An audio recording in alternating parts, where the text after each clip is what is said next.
नमस्कार, welcome to my channel. मैं हूं मनीषा। दोस्तों, आज की वीडियो बहुत ही महत्वपूर्ण होने वाली है। आज हम बात करेंगे भगवान शिव की पूजा में रखने वाली सावधानियों के बारे में। जी हाँ दोस्तों, भगवान शिव की पूजा करते समय हमें कुछ विशेष बातों का ध्यान जरूर रखना चाहिए।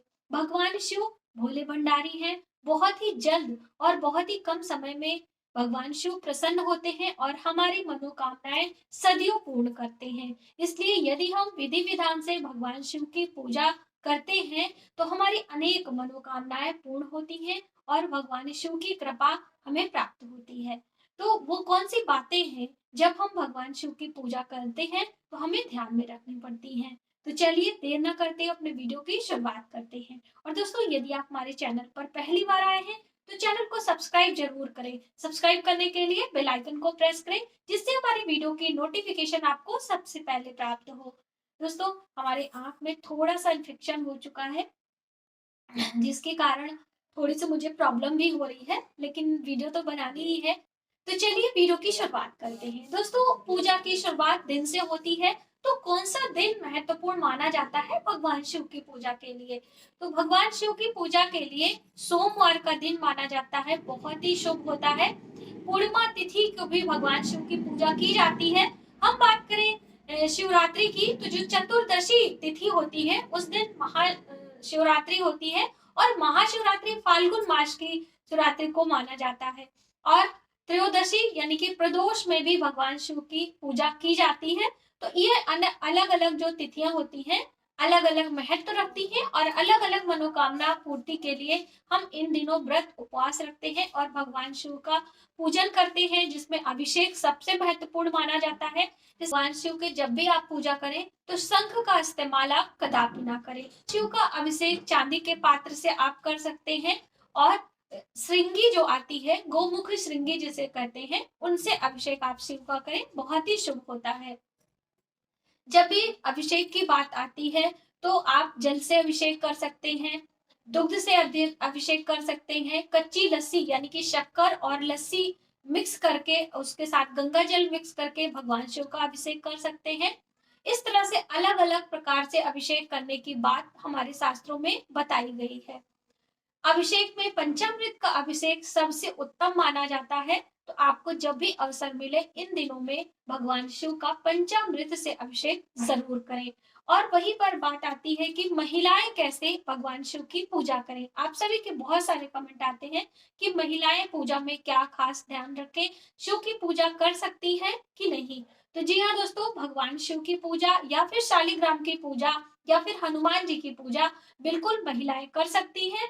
सिर्फ कुछ बातों का ध्यान रखना होता है कि भगवान शिव का अभिषेक करना, उनके ऊपर पुष्प अर्पण करना, सभी भोग सामग्रियां हम अर्पित कर सकते हैं।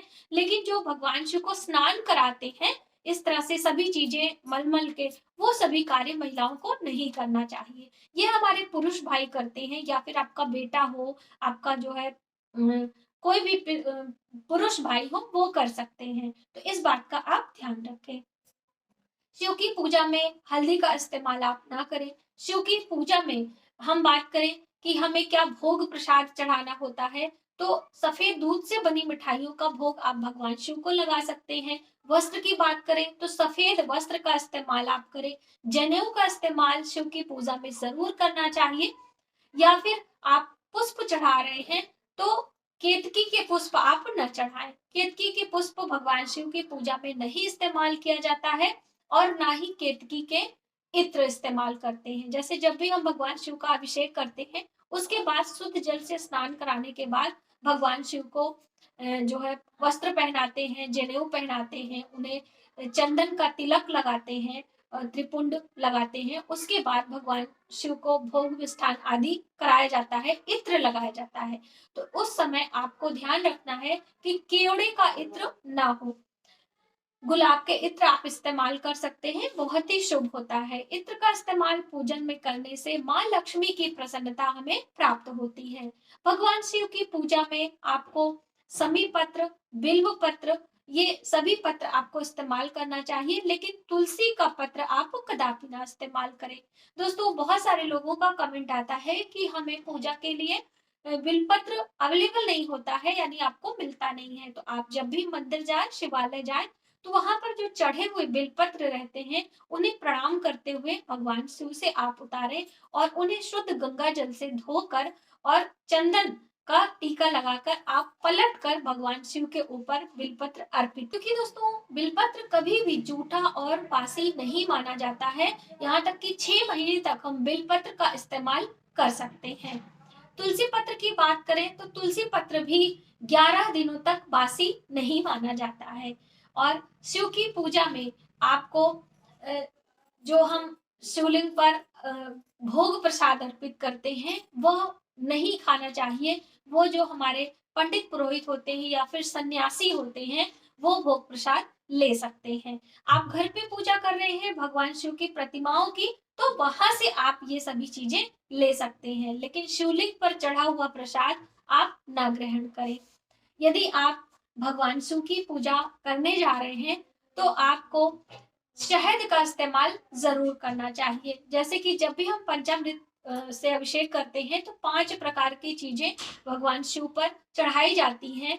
जल, कच्चा दूध, दही, शक्कर, घी, शहद। तो इसलिए शहद की महत्वता बहुत बताई गई है। आप जब भी पूजा करें शहद का इस्तेमाल आप जरूर करें।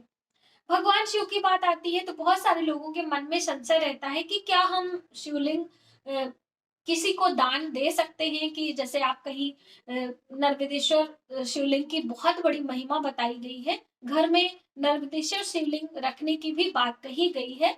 शिव पुराण आप कभी पढ़ें या फिर शिव पुराण आप कथा श्रवण करें तो उसमें ये सभी बातें बहुत ही विस्तार पूर्वक आपको सुनने को मिलती हैं।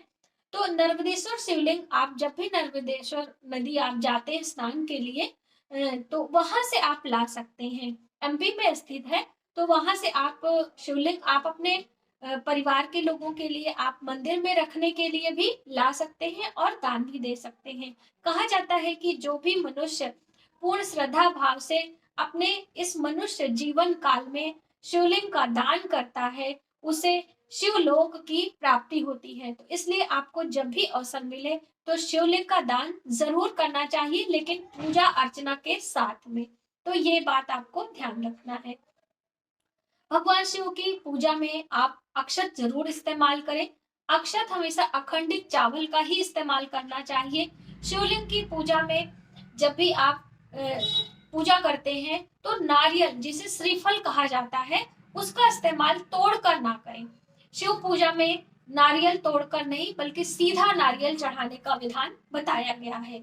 और जब भी आप देवियों की पूजा कर रहे हैं तो तोड़कर नारियल चढ़ा सकते हैं। इसके लिए मैंने आपको एक सेपरेट वीडियो भी दी है, तो आप वहां से जानकारी ले सकते हैं। दोस्तों शिव पूजा में बहुत सारे लोगों का प्रश्न आता है कि क्या श्रृंगार की चीजें हम इस्तेमाल कर सकते हैं।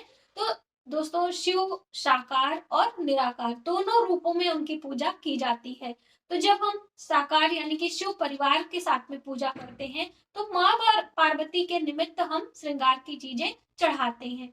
और वहीं पर जब निराकार रूप की पूजा यानी कि शिवलिंग की पूजा करते हैं तो शिव जी का जो लिंग होता है उस पे हम सभी भस्म, अबीर, ये सभी चीजें चढ़ाते हैं, लेकिन जो अर्घा बना होता है जिसे बेदी कहते हैं उस पर आपको श्रृंगार की चीजें चढ़ानी चाहिए, क्योंकि वो माँ पार्वती का स्वरूप बताया जाता है। और जब भी शिव मतलब शिवालय आप जा रहे हैं, शिव जी की पूजा कर रहे हैं, तो वहां पर जितने भी देवी देवता बैठे रहते हैं यानी कि भगवान गणेश, माता पार्वती, और शिवलिंग के ऊपर आपने देखा होगा कि शेष नाग का ऐसे आकृति बना रहता है, उन पर भी आपको दुग्ध चढ़ाना चाहिए, पुष्प चढ़ाना चाहिए, यानी कि उनकी भी पूजा अर्चना आपको करनी चाहिए। बिना उनकी पूजा अर्चना से या फिर जो नंदी देवता भगवान शिवलिंग के सामने रहते हैं उनकी भी पूजा अर्चना बिना किए आपको पूजा का पूरा लाभ नहीं मिलता है। तो इन छोटी छोटी विशेष बातों का हम जरूर ध्यान रखें, या फिर आपके कोई छोटे भाई बहन हैं, आपके बच्चे हैं, तो उन्हें भी इसकी विशेषता और महत्वता आपको समझानी चाहिए।